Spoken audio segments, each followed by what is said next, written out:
सबसे पहले तो सभी दोस्तों को राम राम, नमस्कार।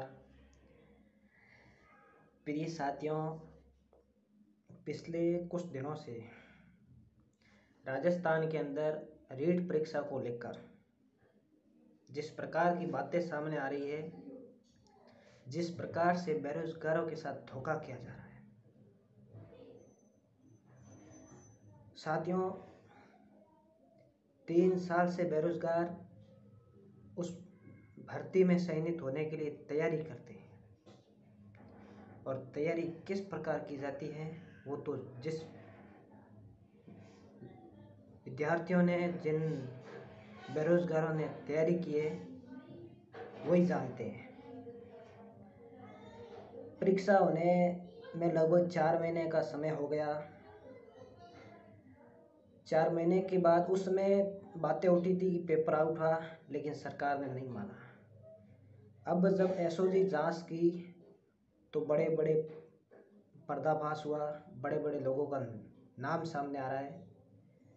और जिस प्रकार से एक सुनियोजित ढंग से पेपर लीक का जो प्रकरण हुआ,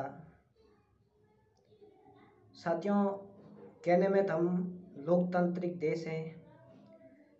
भारत का संविधान में लिखा है कि जनता का, जनता के द्वारा, जनता के लिए चुना गया शासन।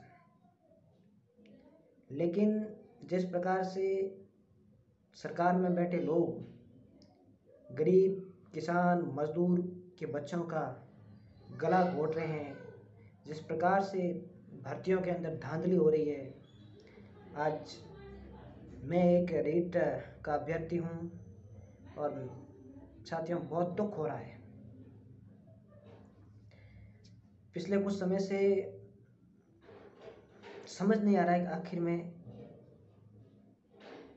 क्यों हो रहा है। जब खेती बाढ़ को खाने लग जाए तो दोस्तों क्या कहें, बुजुर्ग लोग कहा करते थे। अब बात आ रही है कि सरकार कह रही है कि हमने एसओजी जांच बैठा रखी है और जांच हो रही है और पर्दाफाश हो रहा है। विपक्ष कह रहा है, कई बेरोजगार कह रहे हैं कि सीबीआई को जांच दी जाए। कई लोग मांग कर रहे हैं कि भर्ती को रद्द किया जाए। सबके अपने अपने अलग विचार हैं, सबको सोचने का अधिकार है और अपनी अपनी जो समझ होती है उनके हिसाब से सभी बात करते हैं और अपनी जगह सभी सही है, कोई गलत नहीं है। साथियों मैं रीट लेवल 2 का अभ्यर्थी हूँ और मेरे 127 नंबर आ रहे हैं। लेकिन साथियों इस भर्ती में अगर पारदर्शिता अगर हो तो मेरी तो यही मांग है, जहाँ सीबीआई को दो या एसओजी को करवाओ, किसी के पास भी करवाओ। लेकिन जब तक जिन बच्चों के पास पेपर पहुंचा है उनको नहीं पकड़ा जाता है, उनको अयोग्य नहीं घोषित किया जाता है, तब तक ये बातें मैं तो बकवास मानता हूँ। 2 अफसरों को सस्पेंड कर दिया, बोर्ड अध्यक्ष को बर्खास्त कर दिया। इनसे हमारा क्या लेना देना भी? क्या हो गया? जिसके पास पेपर पहुंचा उनका क्या उनको अयोग्य ठहरा दिया? नहीं। ये सरकार इस मामले को दबाने का प्रयास करे। मैं तो कह रहा हूँ भर्ती रद्द नहीं होनी चाहिए, सीबीआई से जांच कराओ।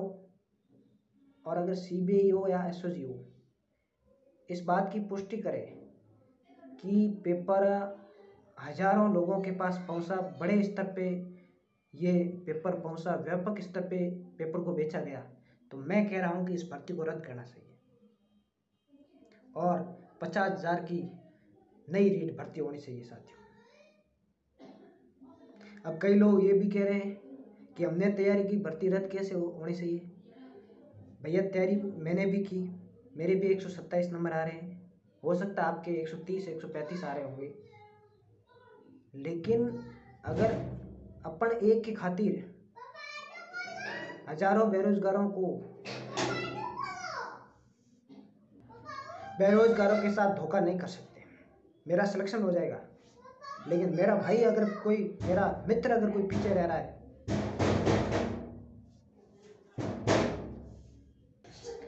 तो वो गलत बात हो गई।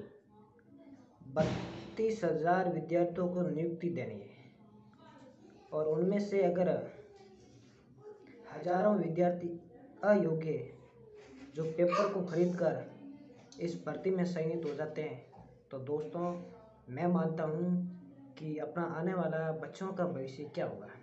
आज जिस प्रकार की शिक्षा विद्यालयों के अंदर, जिस प्रकार की अपन घटनाएं घट रही हैं, बच्चों के, बालिकाओं के साथ बलात्कार, सरकारी विद्यालयों के अंदर शिक्षा का स्तर गिरना, इसका एक महत्वपूर्ण कारण ये है कि अयोग्य व्यक्तियों का चयन होना। ये अयोग्य व्यक्ति अगर चयनित हो जाएंगे तो ये थोड़ी पढ़ाएंगे बच्चों, क्योंकि पढ़ाई का महत्व एक मेहनत करके चयनित होने वाला विद्यार्थी जानता है कि हमें बच्चों का भविष्य किस प्रकार ले जाना है, पढ़ाई का क्या महत्व होता है।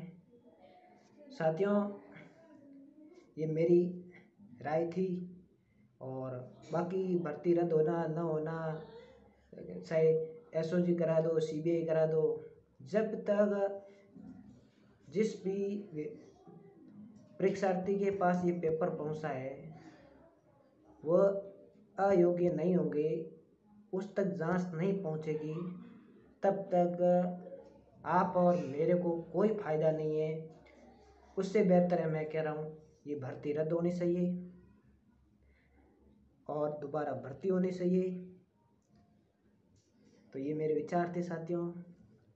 दोस्तों, बड़ा दुख होता है, देश आज़ाद हुए 75 साल हो गए, लेकिन आज भी बेरोजगारी, भ्रष्टाचार, लूटमार, बलात्कार, उनको देखकर साथियों, देश को आज़ाद कराने वाले वीर सपूत भी, उनकी भी आत्मा रो रही होगी कि काश हमने इस देश को आज़ाद किस उद्देश्य से कराया और आज देश किस उद्देश्य की ओर जा रहा है। अब मेरी बात को आप राजनीतिक मत समझना। कांग्रेस वाले लोग कहेंगे, अगर मैं कोई सरकार की आलोचना नहीं कर रहा हूँ, लेकिन आप भी अपने अंतरात्मा से, आप चाहे किसी भी राजनीतिक पार्टी से जुड़े हो, अंतरात्मा से सोचो, इसकी जगह मेरे जगह आप होते या आपका भाई होता तो आप क्या सोचते। धन्यवाद साथियों, ये मेरे अपने विचार थे। आप भी कमेंट में अपने विचार ज़रूर साझा करें। मेरा वीडियो अच्छा लगे तो लाइक करें, शेयर करें और यूट्यूब चैनल को सब्सक्राइब करें। धन्यवाद। जय हिंद, जय भारत।